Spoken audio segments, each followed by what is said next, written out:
ಕೆಲವರು ಹಳೆ ವಿಡಿಯೋ ನೋಡ್ಕೊಂಡ್ ಬಂದು ಸರ್ ನ್ಯೂ ಇಯರ್ ಆಫರ್ ಇದೆಯಾ ಇವಾಗ ಜಾಯ್ನ್ ಆಗ್ಬೋದಾ ಅಂತ ಕೇಳ್ಕೊಂಡ್ ಬಂದಿದ್ರಿ. ಇನ್ನು ಕೆಲವರು ಅವತ್ತು ಎನ್ಕ್ವೈರ್ ಮಾಡಿದ್ದೆ ಜಾಯ್ನ್ ಆಗೋಕೆ ಟೈಮ್ ಆಗಿಲ್ಲ, ಇವಾಗ ಪೇ ಮಾಡ್ಬೋದಾ ಅದೇ ಪ್ರೈಸು ಅಂತ. ನ್ಯೂ ಇಯರ್ ಆಫರ್ ದಿನ ರಿಜಿಸ್ಟರ್ ಮಾಡಿದವ್ರು ಮಾತ್ರ ಆಫರ್ ಅಪ್ಲಿಕಬಲ್ ಆಗುತ್ತೆ, ಇವಾಗ ಅಪ್ಲಿಕಬಲ್ ಆಗಲ್ಲ.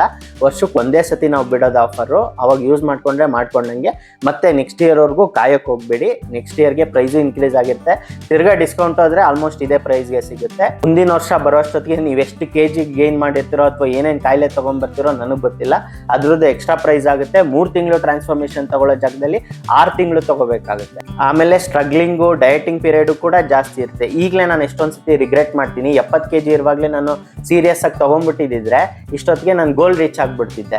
ಈಗ 77, 78 ಶುರು ಮಾಡಿರೋದ್ರಿಂದ ಇನ್ನ 73 kgಲೇ ಇದ್ದೀನಿ. ನನಗೆ ಅಷ್ಟೊಂದು ಸ್ಟ್ರಿಕ್ಟ್ ಆಗಿ ಡಯಟ್ ಮಾಡಕ್ಕೆ ಒಂಥರ ಹಿಂಸೆ ಆಗ್ತಾ ಇದೆ. ಔಟ್ ಸೈಡ್ ಮುಂಚೆ ಹಂಗೆ ನಾರ್ಮಲ್ ಆಗಿ ತಿನ್ನಕ್ ಆಗ್ತಾ ಇಲ್ಲ. ಏನೇ ಶುರು ಮಾಡಬೇಕು ಅಂತಿದ್ರು ಇವತ್ತೇ ಶುರು ಮಾಡಿ, ಈಗಲೇ ಶುರು ಮಾಡಿ.